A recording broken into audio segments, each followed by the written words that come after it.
Le signal est une ou deux larges lignes blanches discontinues ou des marques en damier composées de carrés blancs délimitent la bande bus. La bande bus ne fait pas partie de la chaussée.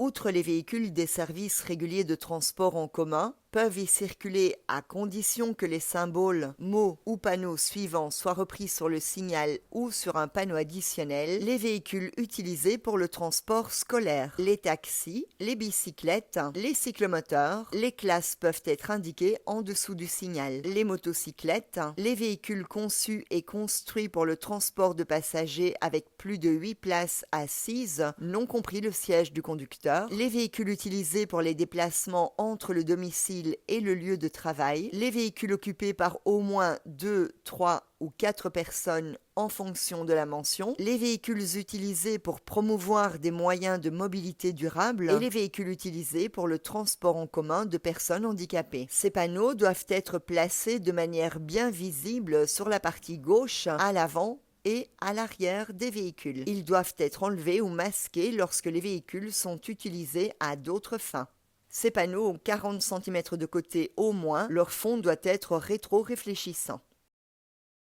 Vous l'avez compris, nous ne pouvons pas circuler dans la bande bus. Sauf dans certains cas, nous pouvons circuler dans la bande bus pour contourner un obstacle en chaussée. Imaginons que devant moi il y ait des travaux ou un véhicule en panne, je peux emprunter la bande bus pour contourner cet obstacle.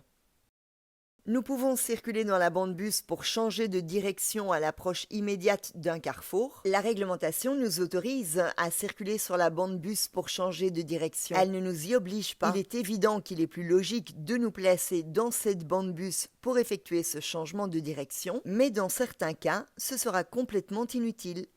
Comme dans cette situation par exemple. Nous pouvons traverser la bande bus dans un carrefour.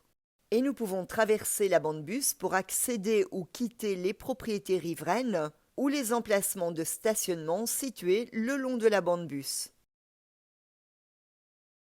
Attention, lorsque les cyclistes et les conducteurs de Speed Pedelec peuvent circuler sur la bande bus, ils doivent circuler en file.